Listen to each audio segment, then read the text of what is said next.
It's great to be here at Coastal Carolina University and in South Carolina.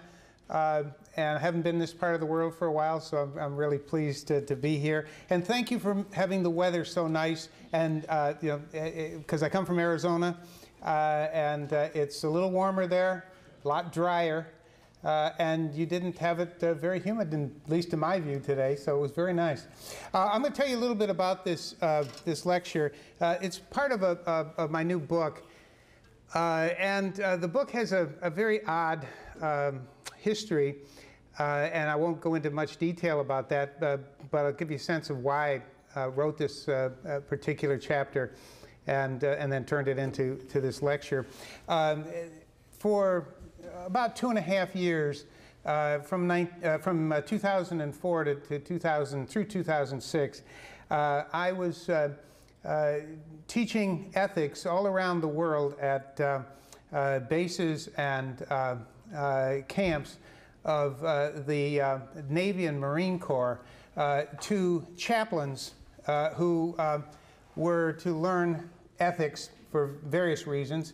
One, because they are tasked as moral advisors to command and hadn't been doing a particularly good job of that. So I was meeting with these chaplains, most of whom had been deployed in Iraq or Afghanistan, or were going back for second and third deployments, or were going for their first deployment.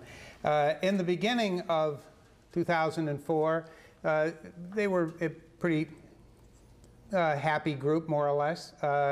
Probably not so happy to have to spend a week with a philosophy professor, but they weren't in particularly bad moods. But as the sessions progressed, and as I remember distinctly being at Pearl Harbor with a group of about 35 or 40 Marine chaplains, on the very day that the pictures from Abu Ghraib appeared in the newspaper. Now, because I was the old guy on this team of a few professors who were involved in this project, they tended to use me as a sounding board, and they would tell me all their troubles and what they were seeing. And I heard so many things that most of us have not heard, and I won't repeat, about things that were happening at the time they were happening, and about experiences that these people were having. And then in the second year, in 2006, things got much worse. Most of my chaplains were seriously suffering from what we call PTSD and other ailments, psychological and otherwise, from their experiences. And you must understand, chaplains have it hard in two ways. They, up close and personal, experience certain things, and then they hear everybody else's experiences of them too, because that night or the next day or whatever, they get the stories from their units, or members of their units. So they were having a hard time. And many of them asked me to write about it. And I said I didn't want to. I finally, after a number of years have passed now, have written about it. And the first chapter of my new book is, in fact, a memoir of those years in dealing with these folks from Iraq and Afghanistan. This, however, is a chapter in the book. It's a more philosophical chapter in some ways, because they also asked me to address certain issues, or we got into discussions about certain issues, and it became obvious these were ideal issues for a philosopher to take on. And of course, this was certainly one of them. When I called this lecture Torture, I was a little bit worried that it might be taken as descriptive. So I'm going to try not to make it too descriptive of, so that you'll leave saying, boy, were we tortured for an hour. But you may be a little. Also, I would tell you that my new book, which is coming out this year from Cambridge University Press, I had a big fight with them about the title of the book. I had the world's greatest title for a philosophy book, and they didn't like it. And I still don't understand why they didn't like it, because I love the title. The title was, Our Better Angels Have Broken Wings with the Pukin' Dogs Flying Overhead. And I thought that was just a perfect title for what I was doing. I don't know if any of you know who the Pukin' Dogs are, but they're home-based up at Norfolk at Oceana, just not too far up the coast from here. But in any event, they didn't like it, so it has the rather typical academic title of War and Moral Dissonance. And I have fought with them for the longest time. And the funny end of this story, even though I didn't get to get the title changed, was they contacted me last Friday, and they said they were having a difficult time deciding what picture to put on the cover that would go with Moral Dissonance. And I wrote back and said, tough something or other. That wasn't my title. You figure it out. Well, okay, so enough of that. I want to talk about torture. This is, I'm not going to read all of this stuff to you, but this is from the UN Convention Against Torture. The United States is signatory to it. You're welcome certainly to take a look at it. It simply makes clear that what torture means, and again, the point that I'm making there, and we won't dwell on it, is that we are signatories to it. Through the centuries, torture has been carried out by quite a number of different cultures. Some interrogators, though, in the process of torturing, have realized that when they're doing so to a fellow human being, that they step over a threshold, some sort of point where they've hit something that seems to them even to be evil. And it weighs very heavily on some of their consciences. And that is even despite whatever directives they happen to get from their superiors or even from those in charge of the political structure. And so one in particular is Alicia Peterson. She's a 27-year-old devout Mormon from Flagstaff, Arizona, just about 150 miles north of the Phoenix area. And she served in Company C of the 311 Military Intelligence Unit of the 101st Airborne. She was an Arabic-speaking interrogator. She was trained at Fort Huachuca. And in September of '03, so very early on in the Iraq War, she was assigned to prison at Tal Afar, I should say, air base in Iraq. And after 2 nights of participating, just 2 nights of participating in what we now call, or have called since that time, enhanced interrogation techniques that included, in her case, walling, cigarette burning, punching, and forced nakedness while blindfolded, and then having those blindfolds taken off, revealing that a woman was present in the cell. She refused to continue as an interrogator. She committed suicide on September 15th, 2003, about a month after her assignment there at the base. She wrote in her suicide note that she believed that her participation in torture demeaned her to the point where she could not continue to live with what she'd done in the name of serving her country. Now, I'm interested in exploring Alicia Peterson's insight. I think she got something profoundly right, though it's probably more about the victim, and that's going to be my focus, than on the torturer. But I think the torturer and the victim become very close in this whole process. I'm going to give you just a very little bit of history, just to give you kind of a context of how all this kind of got started. You can, as Yogi Berra said, you can look it up. Or I think Casey Stengel said you could look it up. Yogi Berra looked it up. In any event, on August 1st, 2002, Jay Bybee, who was then Assistant Attorney General, wrote a U.S. Department of Justice memorandum to a fellow named John Rizzo, who was the acting general counsel of the CIA. The memorandum was entitled Interrogation of Al-Qaeda Operative. It's interesting, in the various memos and emails and so on that go back and forth. Al-Qaeda becomes spelled with an E, sometimes spelled with an I. I don't think they could get it straight until maybe a year or two ago. At any rate, the operative they had in mind was a guy named Abu Zubaydah. And the memo listed 10 approved torture techniques that they could use on him. And these are the 10 techniques. I'm not going to dwell on them very much. They're tension grasp, walling, facial or insult slap, cramped confinement, wall standing. There's some pictures of how this is done. Sleep deprivation, insects placed in a confinement box, and waterboarding, the one you've heard probably most about. Beebe noted that the techniques, or Bybee rather, noted that the techniques are designed to show a person that his physical space can be easily invaded by the interrogator. I'm going to suggest that's not really what they show or what happens. It's something besides physical space being invaded. And he allowed 11 days of forced wakefulness for this particular prisoner. The insect in the confinement box, everybody wonders, what in the world was that all about? Well, it turned out that somebody had heard, or heard from somebody who heard from somebody else, that Zubaydah was afraid of insects. So they chose a caterpillar. And I have no idea why or whether it worked. Apparently didn't, but in any event, they used a caterpillar.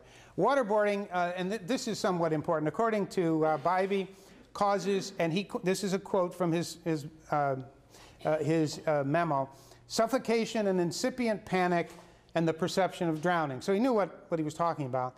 And if 40 seconds on the waterboard, again, this is quoting him, was not successful, then permission was given to keep repeating the procedure. Bybee noted that, and again quoting, waterboarding constitutes a threat of imminent death. So he was quite clear about what was going on. But insofar as the intent of the interrogator is not to inflict severe pain and suffering, but to garner information, waterboarding is approved. Now, I want you to keep that in mind, right? We know that this constitutes an imminent threat of death, and it's certainly severe pain and suffering, but we're not doing it to inflict severe pain and suffering, we're doing it to get information. So if those of you that have had some background in double effect theory and other kinds of talk along these lines, this might sound familiar. Zubaydah was waterboarded 180 times. That's after one of the effects. And of course, this wasn't called torture, it was called enhanced interrogation technique. Now, just about a month ago, the U.S. government was forced to declassify its response to the discovery motion of the attorneys who were appointed to defend Zubaydah. And this is what they said in what they finally had to disclose.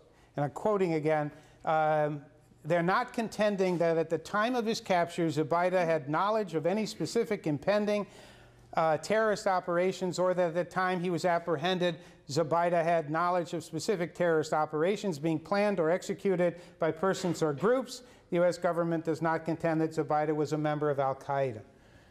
In other words, now they admit that he had nothing to give them, but he had 180 waterboarding episodes. Well, another part of the history, who used waterboarding in the past? I'll just quickly run through this. You've all heard of the Spanish Inquisition. The U.S. Army actually employed it in the Philippines, but the people who did employ it or ordered it, a general and a captain, were both court-martialed for employing it. The Nazi Gestapo was a favored technique. The French in the Algerian War, if you want to read about it, read Sartre's book on the subject. The Khmer Rouge in Cambodia used it, and we used it in Vietnam. That's a picture, in fact, of our use of it in Vietnam. That's one side of the thing. That's just a little bit of the story. I want to take another part of the story, and then I'm going to talk about more of the philosophical side of this. The other interesting part of the story came out also in 2002, when then White House counsel Alberto Gonzales wrote a decision in which he maintained that the Taliban and Al-Qaeda members are not prisoners of war when we capture them.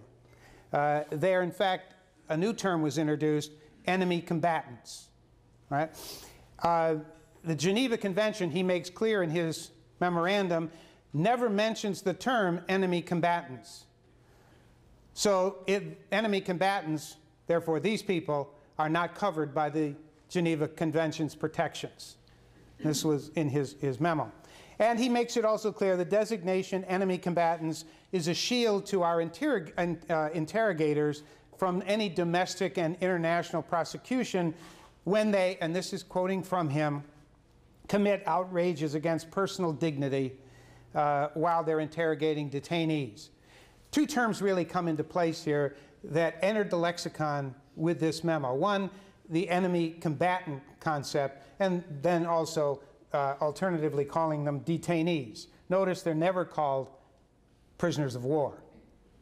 All right? Enemy combatants were collected, as you may be well aware, and warehoused in sites at Abu Ghraib, in Camp Delta in Guantanamo Bay, in Bagram in Afghanistan, and in black site facilities in countries throughout the world. And all of those were primarily set up for interrogation, not to house prisoners per se. And as I said, the captives here were called detainees or enemy combatants. They were never referred to as POWs, and certainly never as as prisoners who might be associated with having been convicted of some penal offense or something of that sort. And that's very important in terms of the semantics of this whole process. Because as Ken Kipnis said, places like Abu Ghraib and Guantanamo were the legal equivalent of outer space. You know, as far as the status of these detainees were concerned, and then therefore the techniques that could be used to try to gain information from them.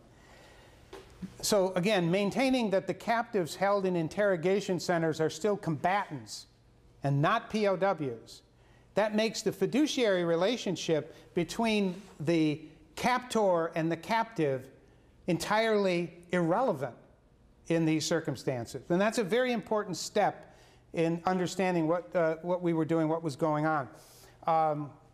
The very concept is of enemy combatant means that they're still at war with you. They're still a combatant. They are not a prisoner of war. Prisoners of war have a certain set of protections. They're no longer considered combatants. And they fall into that category of non-combatant. Being a combatant, an enemy combatant, means you can do things to people that you can't do to prisoners.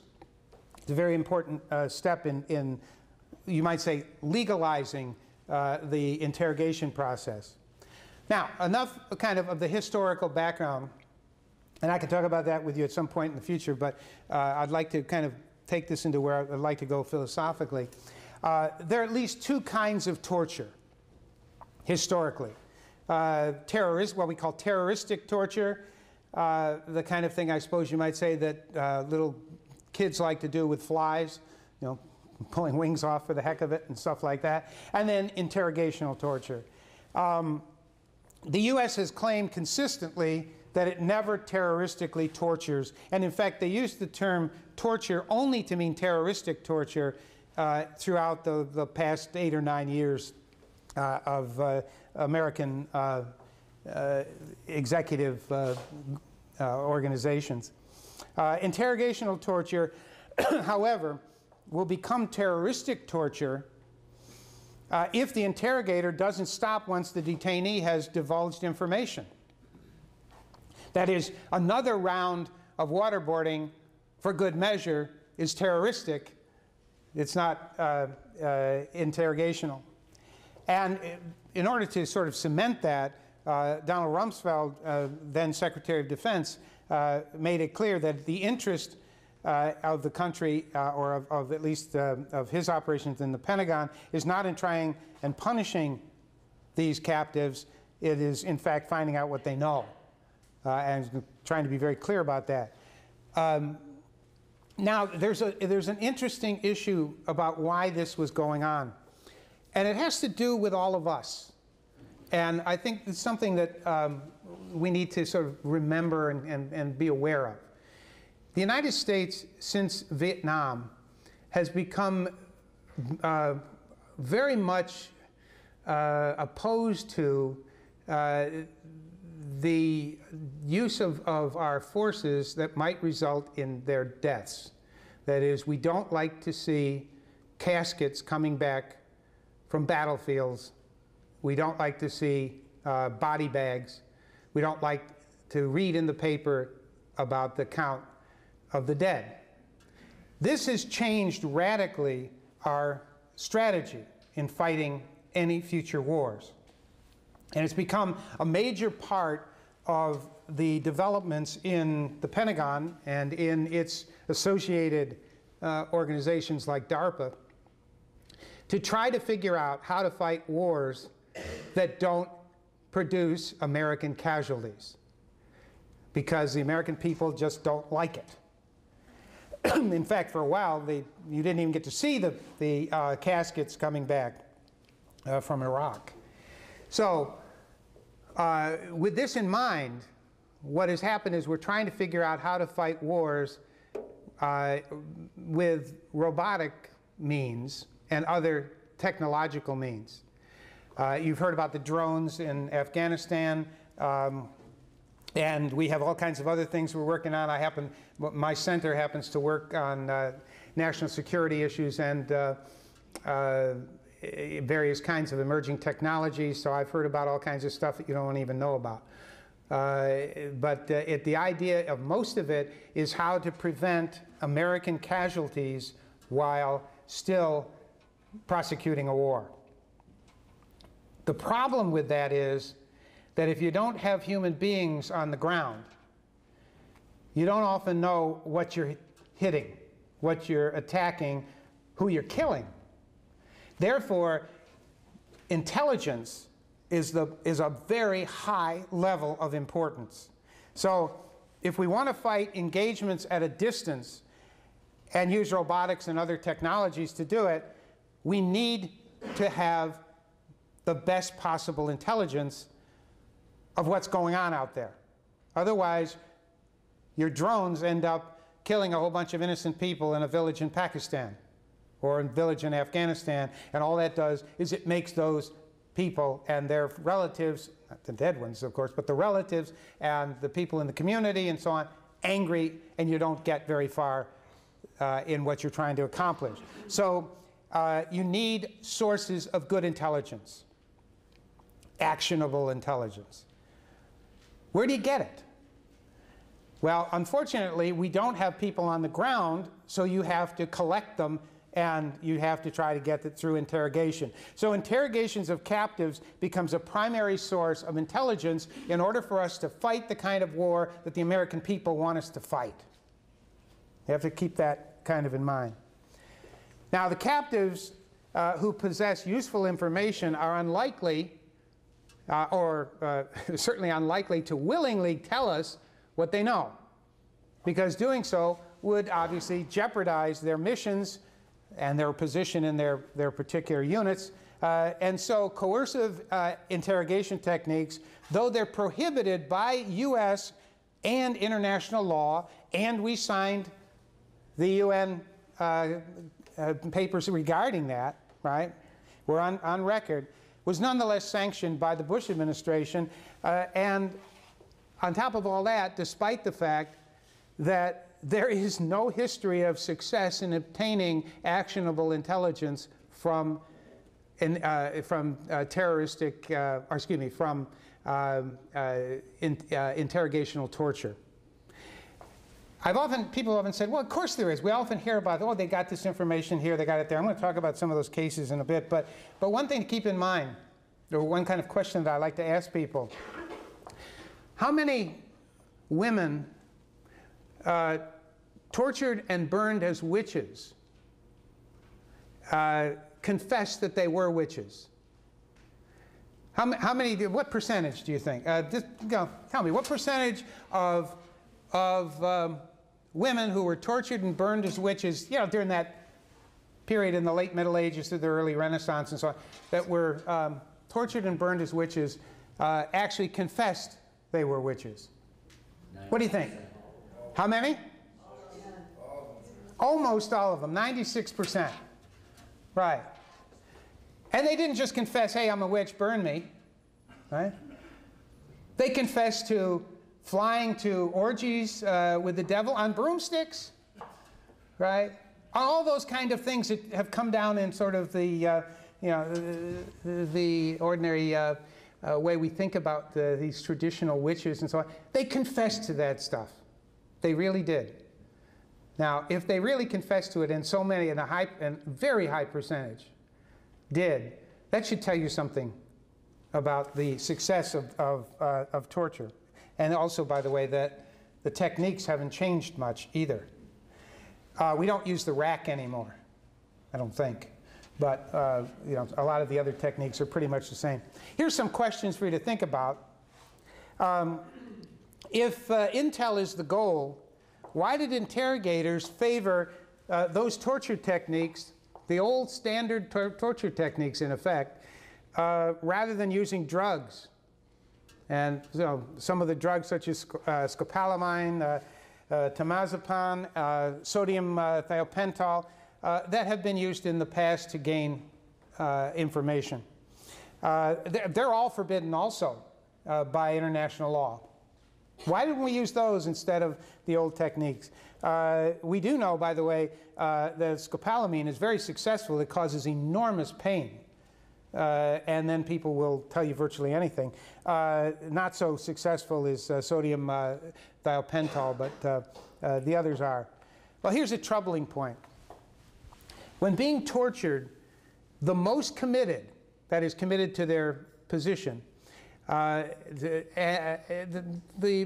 people who really know something and are committed to the view they hold or the position they take, they're often indistinguishable from those who have no information to provide. That is, they resist and won't say anything, or they'll just simply say, I know nothing, I know nothing, I know nothing, right? But so will the person who really knows nothing. They're almost going to be in the same situation. So how can a person who knows nothing convincingly demonstrate that to a torturing interrogator? Surely not by undergoing more and more torture. There's a deeply difficult epistemological problem on the part of the torturer here, the interrogator. Interrogators are likely to get identical answers from both the committed and the innocent. That is, as I said, I know nothing. Those are the most, that is, those who are most severely tortured, and this we have a history of, we have some ability to show this, typically are those who have nothing to say because they really do know nothing. So here are some moral concerns. When has an interrogator exposed the innocent to enhanced interrogation techniques long enough to know that he or she is not withholding information? How much pain and suffering is it morally permissible to administer in such a state of uncertainty? At what point in a state of uncertainty should you ethically say, enough, I'm not going to do it anymore? Alicia Peterson had a few views on that subject, obviously. Suppose that a detainee has suffered through days and nights of sleep deprivation and still insists that he or she has no knowledge of the sort of information being sought by the interrogator. Should the interrogator now ratchet up to waterboarding at the next session? How do you know? How do you know when to do that? Now, I mean those as rhetorical questions. I'm not asking you to give me answers to them. I want you to think about it, hopefully. But it's a sad commentary on the moral state of the United States' interrogation center approach and its identification of those in warehouses as outside the boundaries of, or the moral boundaries of the established categories of prisoners of war or even convicts, that too many Americans, particularly those in government positions, thought they could answer those in a nuanced fashion. I'm not sure any of those questions can be answered at all, let alone in a nuanced fashion. But people always bring this one up, the ticking time bomb scenario.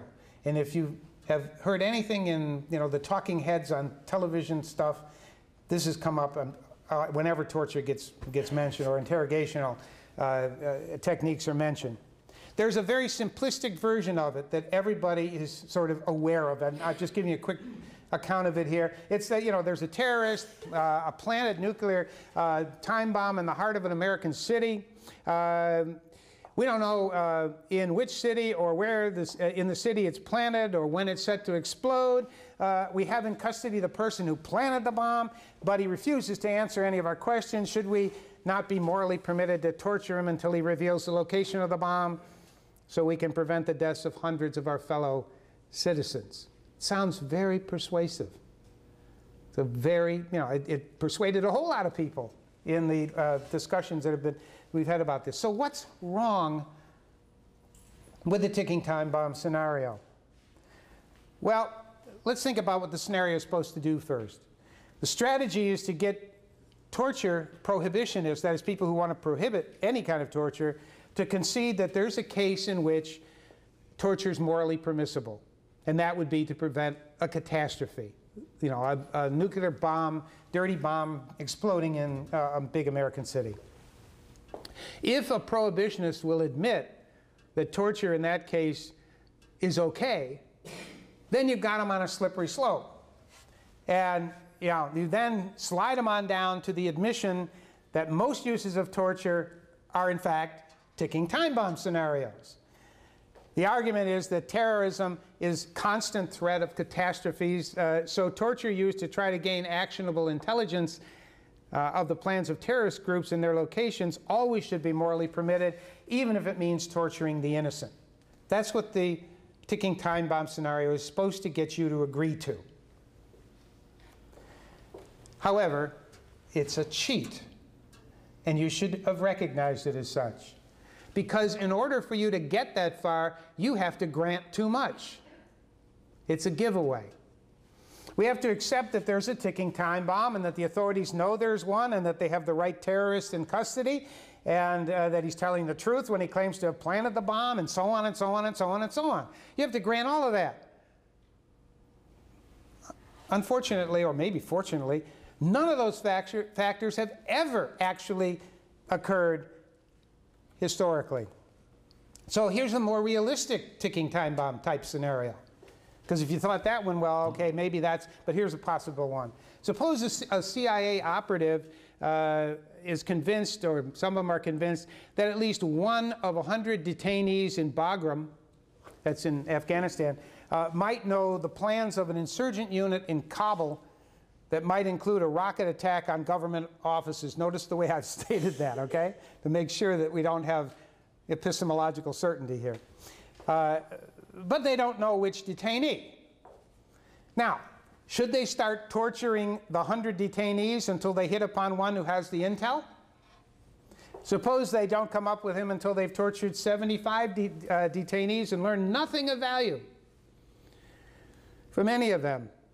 Why? Because they don't know anything. They have, in effect, assaulted then the defenseless. Is that to be allowed as collateral damage? That's a popular term also. When they get to the one who might know something, suppose it turns out that what he believes he knows is false, because the insurgent group planted bad information on him because they didn't trust him in the first place. I don't know if any of you ever saw or remember the movie The Guns of Navarone. Any of you remember that? It's what happens in that movie. They know the guy's going to be tortured, so they give him this information. And he's tortured, and misinformation is all he can get. So despite what former Vice President Cheney claims, no plots were foiled by torture. Waterboarding Zubaydah, we've already seen what the government's now said about him, didn't even give up Jose Padilla, which was once claimed, because Jose Padilla was in custody 3 months before they even started torturing Zubaydah. So in the reported cases, standard FBI infiltration operations have always been the telling factors, and they're very good. And they're very good at it. There's an off-cited case. Just want to, you may have read about it, just want to mention it. It's the case of, in 1995, of Abdul Hakim Murad. He was in the Philippines. Philippine police tortured him for 67 days. It's a good thing nothing was imminent. And they beat him, they waterboarded him, they crushed cigarettes into his genitals. But they already had his laptop. And on his laptop, which they didn't have to torture, they discovered the bomb plot to bomb 11 airliners and the CIA headquarters, and they foiled all of them. Then, when he was brought to New York and was on trial, it was revealed that during torture, the details of all the other plots that he was mouthing off to stop the torture were pure police fabrications that he mimed in order to get them to stop. And none of them were actual. So the bottom line on the ticking time bomb is, in order to be persuaded by it, we must grant a ridiculously large number of dubious assumptions that make it a very bad case on which to construct moral arguments. Ticking time bomb scenario, its scenario simplicity is its flaw. And philosophers and legal theorists who take it seriously are far too ready to engage in the torture justification game. So now I can get to the big moral question. And that is interrogational torture morally inexcusable? And I think the answer is yes. But not because we think, or we can't think of a good excuse. By the way, that's something that philosophers get trapped into too. Philosophers get trapped into lots of stuff. But one of the things that they get trapped into is, if I say something is inexcusable, they think somehow now I have to think of an excuse. And if I can't come up with a good excuse, then it must be inexcusable. All right? But that isn't the issue here. It will be because there is something about torture used in that way, that is to gain information, in itself that makes it morally abhorrent. I want you to consider interrogational torture only is successful when the will of the tortured individual who actually knows something that might be valuable is removed from the control of that person. To do that is to inflict pain that's severe enough to get the tortured person to say what the torturer wants just to stop the pain. It's all about stopping the pain. From the moral point of view, it's to turn a human being from a person into a mere animal.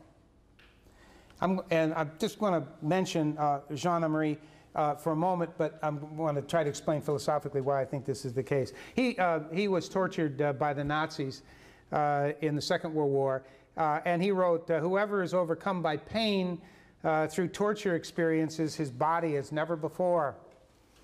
In self-negation, his flesh becomes a total reality. Only in torture does the transformation of the person into flesh become complete. The tortured person is only a body and nothing else besides that."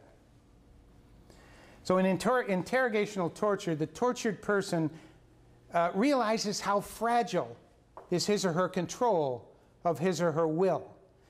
And because the essence of being a person is in the will, that is, so is his or her personhood, that's what's going to happen here. When someone else gains control of your body by inflicting pain in it, sooner or later you surrender your will. It's a fact of human nature on which torture depends, that all wills, and with them senses of identity, can be enslaved and effectively destroyed. So in order to explain this, I'm going to get a little bit technical now. Philosophers probably will have heard some of this before, read it. Some of the rest of you, I'll try to not make it too depressingly technical. I'm going to try to explain to you my concept of the will and of personhood. And in doing this, I'm borrowing a good deal from my friend Harry Frankfurt. And if you've read Frankfurt, you'll recognize some of where this comes from. It's not, however, from his book on bullshit. It's from another book of his. But he's more famous for the former. Okay. I want you to think about it this way. There are two kinds of desires that you have. I'm going to call one set your first-order desires, and those are the desires you have to do something, to get something, to have something. And then there are your second-order desires, and those are the desires you have to have the first order desires. Okay? Now, a person acts when a first order desire motivates that person to do something. So, when you have a desire for something, and you do the something that you have the desire for, right?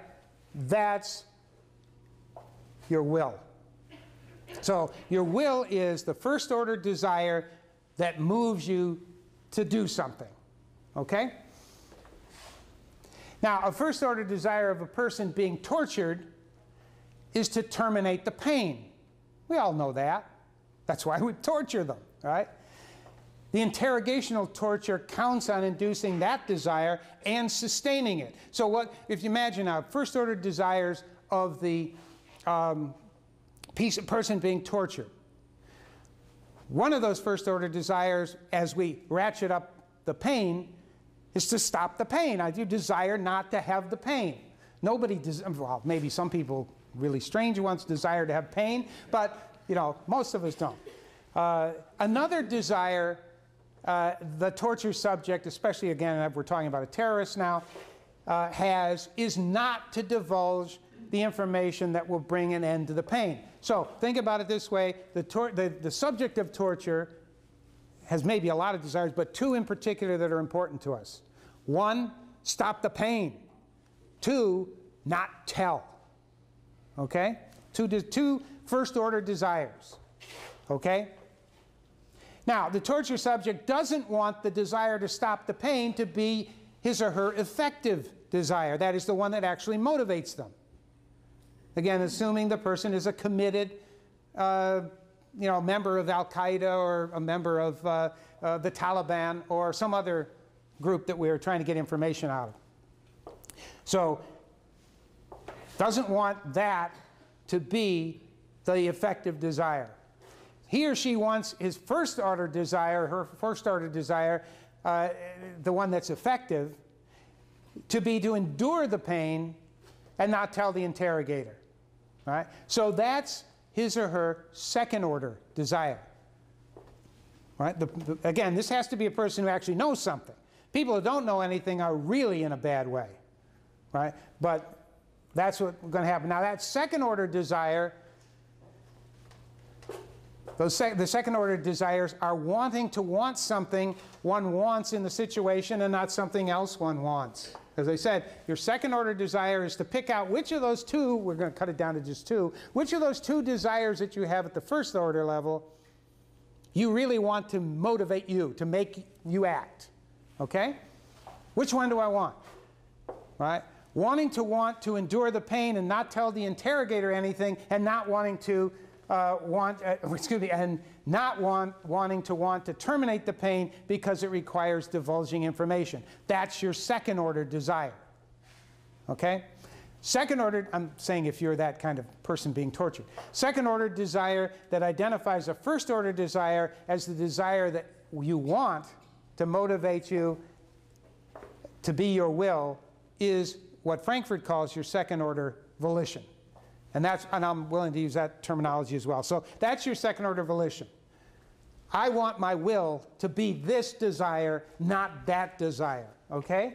Now, second order volitions are what makes you a person. If you don't have them, you're not a person. Lots of things have first order desires that are not persons, and therefore have, in some sense, wills. I have a Shetland sheepdog. It definitely has a will. Desires lots of stuff, right? And the X on that too. So does your dog, I expect. So what makes us persons is that we want our wills to be certain desires at certain times. That's what makes us different from things that only have first order desires. This is not to say that someone can be a person with a will and not rational capacities. You need reason to become critically aware of your will and then forming your second order volitions. That is how reason works. But this is not sort of a Platonic conception of reason controlling the will. I don't want to kind of get into Plato here at this point. This is instead to say, yeah, reason's going to play a role, but it's not going to be that sort of thing that commands the will. It helps you sort out your desires at the secondary level so that you pick out the ones you want to be what you are going to do. All right? And that's what makes you a person. That your will has a structure entails that you're rational. If you're not capable of rationality, you don't prefer one of your first-order desires to any other. If you don't prefer one of your desires to any other, any desire that you have as good as any other desire, you're a wanton. Which means that you just simply act on whatever comes to mind and whatever desire you have at that time, and there's no consistency and you don't care what desire it is. You just do whatever you have a desire for. Now, that's the technical part. If you've got that, I'm going to try to bring that back to torture now. The focus of torture is to destroy the subject's second-order volitions. That is, progressively, it's to make it extremely difficult and then impossible for the subject to form second-order volitions, to rationally prefer one desire over any other. That's the position I want to get you in if I'm the interrogator and you're my subject. In effect, it's to put the subject in the position of not having a preference with respect to first-order desires. Remember, we said this, the torture subject that we had in mind in the beginning, right, had these two basic desires, right, to stop the pain and not tell what the person knows. Now we want to put that person in a position where they don't prefer one or the other of those, right? Or at least they don't have a second-order volition to endure the pain so they won't tell. That's the position we want to get them in. So it's, as I said, in effect, to put the subject in the position of not having a preference, to make him or her not really care what his or her will is. So the tortured, now lacking second-order volitions and having no preference among his or her first-order desires, the desire to end the pain eventually dominates. Body always wins. And that becomes the first-order desire on which he or she acts. And so if you want to call it that, it's the will at that point of that person to tell. Torture destroys personhood by paralyzing second-order volition. That's the whole point of it. That is, leaving only a willing human animal in its wake, willing to do anything to stop the pain. That's why some people say it's morally worse than capital punishment. In capital punishment, you kill the person, right? But it's still a person that gets killed. In fact, we make sure that it is, and if you're not considered by the law to be, of your full capacities, we hold off killing you until you are, and then we kill you, right? Because we think it's important that you be a full-fledged person before we execute you. Right? But that's exactly what we take away in interrogational torture. It's also why so much misinformation, by the way, is conveyed under torture. Because it doesn't matter what I tell you anymore. All I want to do is stop the pain. Right? In fact, I don't have any second-order volition. Now, some people might think torture is a way to thwart the will. That's a term people often use. But thwarting, the person has still got second-order volition to want a specific desire to be his or hers, but something blocks it, that desire from happening. They still have the desire. A really good waterboarding-like torture, or the old rack, or the Iron Maiden, and some of these really awful things you can go see in dungeons in England. It's great. Tour some of those old, castles and go and see the dungeons and see what they were using. Those sorts of things don't just thwart the will. Right? They eliminate second-order volitions altogether, and therefore personhood. As I say here, though, thwarting could occur and does occur at some stages of torture, but not at the more advanced ones. A ploy that's sometimes used by interrogational torturers is this phrase, tell me what I want to know. They usually say it in a very calm voice, by the way. Tell me what I want to know, and you can save yourself a whole lot of pain. You're going to tell me eventually. Make it easier on yourself. And the weak of will will then talk, and we could have a talk about what it's like to be weak of will, but I won't go into that. The committed and the totally innocent say nothing that the interrogator wants to hear. And eventually, even the deeply committed lose their second-order volition to control their wills, and they do what they're told will terminate the pain. Again, think of those women during the witchcraft episodes. They admitted to flying on broomsticks to black masses and participating in sexual orgies with demons, which clearly they didn't do, just to stop the pain, right? The honest innocents, however, lose their personhood with no way to stop the pain, other than to make up things or agreeing to whatever their torturers say until the interrogator tires of torturing them. We'll never know how many people died during enhanced interrogation, and there were a number who did in Iraq. I'm sorry to say, I've heard a number of stories from people who witnessed it, and had nothing to tell interrogators who couldn't be convinced that they were in fact ignorant innocents. So what is morally wrong with interrogational torture? It must annihilate the fragile personhood of its subjects to accomplish its ends. It treats potentially obtaining information as more important than the moral status of persons. That is also why the tortured divulge, what the tortured divulge is typically false or useless. They have no second-order volition to provide truthful intelligence. They say anything, they agree to anything. So interrogational torture turns members of the moral community into wantons by making it virtually impossible for them to form second-order volitions as the pain is ratcheted up. They do not want the pain to stop. They do not want the pain to stop or want the pain to stop. They just want it to stop. Interrogational tortures are morally on a par with heroin dealers. And I just want to finish by saying, when the torturer has his subject in the wanton state, the subject is like the drug addict who must have a fix to satisfy his bodily craving at whatever price. Fix for the tortured is to relieve the pain. What issues from the detainee's mouth, however, may well be useless because the tortured human's will is no longer independent of his bodily craving to end the pain. He may say anything, and the interrogator is in the impossible epistemological position of not knowing what's credible.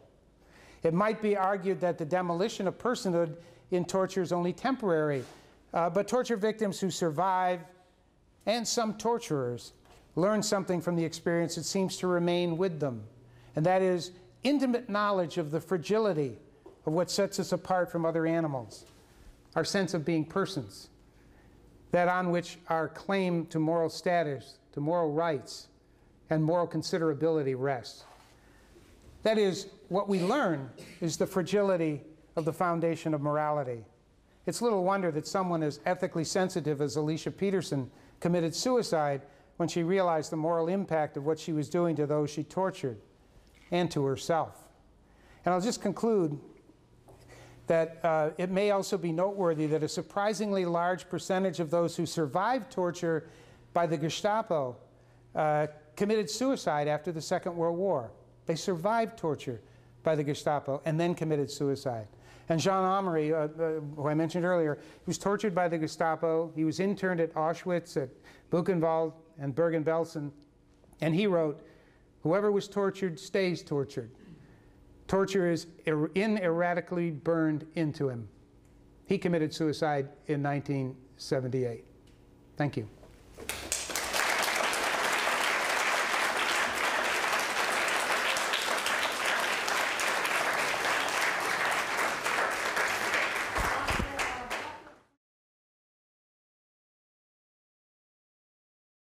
Basically denying someone's second-order volitional capability Right. is the moral problem. Yes. So it doesn't matter that it's temporary, intermittent, or anything like that. Right, and I think the problem is also this carryover effect, that people then realize something about themselves, about what it is to be a person, and how fragile that is. It's easy, yeah. Well, in your model, you have to presume that torture is a constant. For example, the tortured cannot regain the second order and then implicate someone to get them back. Because we know that, for instance, in the 1740s, the witch hunts in Germany and Switzerland came to an end when precisely they were implicating officials' wives. No, and I think the torture. I mean, I'm not saying that the torture somehow goes on. And we have to see sort of to get this view. We have to believe that. Yeah, I think torture. It happens and it's over. And some people have said, hey, that's why there's nothing wrong with it because it's over, right? I mean, yeah, we tortured him 180 times. But we aren't torturing him today, right? Well, yeah, and today he's got the second order volitions, I assume. I haven't talked to Zubaydah, but he's got the second order volitions back, right? But he's also now with that, he knows something about himself, something about what it is to be a person, and something about the fragility of morality. That, again, I'm not sure, that's a help to him. Obviously, these people who have suffered through this, even after they've been rehabilitated, you might say, for a period of time, as Omri says, they can't get rid of it. That knowledge of what it was. That the knowledge that in the end we can turn you all into nothing but bodies. Right? That's the knowledge thing. I mean, there's 2 or 3 epistemological issues that are going on here. There's the epistemological problems of the torturer or the interrogator, who is in a terrible position. I mean, that we as a people put Americans in the position, that epistemological position, shame on us. You can't be in that position. You don't know enough. You never know enough to do that and do that successfully. Because there's always that point where you don't know and you don't even come close to knowing. So that's a problem. There's the other problem on the other side, the epistemological position of the person who learns about what it is to be a moral person, to be a human being, who is not just an animal, and realizes how fragile that is. This ability to protect one's personhood is so easily destroyed by pain. Right? That's that's a moral issue in itself, and it's an epistemological one. There's a lot of epistemological gaps that happen in the whole process of torture that need to be looked at both morally and just in terms of what we're asking people. I mean, I think when Alicia Peterson, her suicide note went on much longer than I quoted here. What she was saying was, it wasn't just that she did those things that she did for those only 2 days, right? To those prisoners at Talafar. It's what she learned about herself. She learned that not only was she capable of taking a person's personhood from them in the most grotesque ways, but that it told her something about her own personhood and how fragile that was as well. So she goes on and she actually talks a little bit about that. She was a very sensitive person. She had been raised a Mormon. She had been on mission. Mormon at a certain age go on missions around the world. She was an Arab speaker and had been trained at Fort Huachuca, which is where in Arizona, where interrogators are trained. So she'd been through all of this, and when it actually, when she actually did it, it revealed to her something about herself that she couldn't live with. In some ways, she's somebody that needs to be given a lot of consideration. My question is, why don't all the other people who are busy torturing not get to that? I think a lot of it has to do with those memos I read you parts of in the beginning. Which is what? Because I've got Art Danner's Truth and Torture, Mm-hmm. and I dip into the collection, and usually it's the medical doctors, the American Psychological Association. Right. It's all these leaders who've signed on board, but I haven't read much about precisely the role of the chaplains. And to me that sounds very provocative and explosive. Did you discuss that in your book? Yeah, and as I said, I was at Pearl Harbor was in April in 2004, when the first photographs from Abu Ghraib were in the press and revealed on television and so on. And I was sitting having dinner with the admiral, and he was also chief of chaplains. And he said, Peter, am I ever glad there was no chaplain in that block at Abu Ghraib? And I assumed he knew what he was talking about. I found out about 2 weeks later that there was a chaplain there. In fact, there were two chaplains there, both of whom turned the other way, knew what was going on, refused to carry the information, anywhere where it would have done any good. And the other chaplains, it was a very interesting experience. What we were doing was we were teaching ethics from 7:30 in the morning to 5 o'clock in the afternoon for a week in these different locations all around the world. And for me, that's awful to begin with. I mean, good Lord, I never get up that early, but I was, because that's the way they are. It was a planned syllabus that had been approved by the admirals and some captains in the group. It had gone through this process. I tell all about this in the first chapter of the book. And as I remember it, that day, I was supposed to be teaching, I don't know, Kant or something. And maybe it even wasn't, Kant would almost be too relevant. I think it was probably something else. It was, at any rate, I walked in, and of course, everybody had seen the pictures, and so I walked in, and it was just, usually they were a little chatty, and they were still in a fairly good mood in 2004, and I thought, well, what am I going to do? Am I going to say anything about this? But they were just dead silence. It wasn't like them at all, and their faces were kind of drawn, and so I said, just popped out of my mouth, and sometimes I'm sure that the admiral in the back didn't want this to pop out of my mouth, but and that wasn't the first time, by the way. But in any event, I said, so what did you think about the photographs in the paper this morning and on the news from Abu Ghraib? And one of the chaplains, a more senior chaplain, said, shame. And the others chimed in as to how ashamed they were. And then they started telling me the stories of their units who had been torturing, not at Abu Ghraib, but in the field. And in a couple of cases, the torture led to deaths.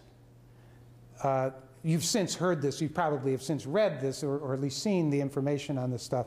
But in those days, that wasn't yet even out. And the response of the chaplains was a sense of utter failure on their part, and therefore shame. They were ashamed of the group, you might say.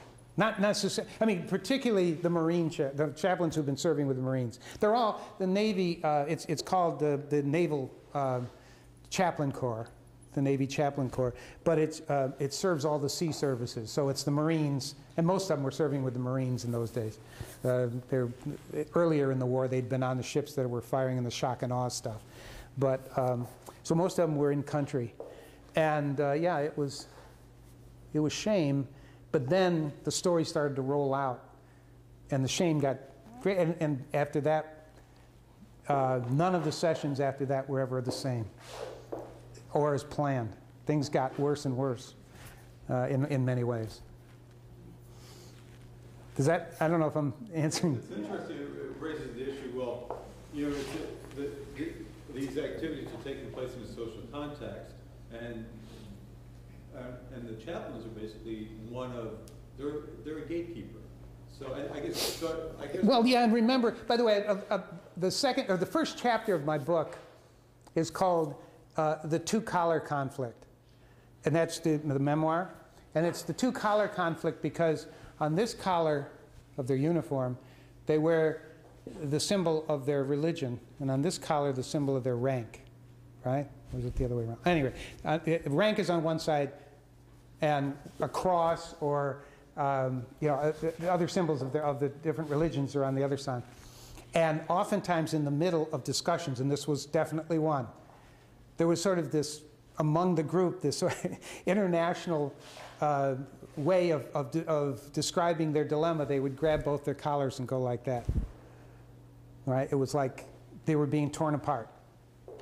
And so I saw a lot of that, and it got worse and worse by 2006. But by 2006, and I'm not going to tell you some of these stories. I'm not going to tell you any of them more, unless you badger me about it. Things, well, you can read it in the book, but things got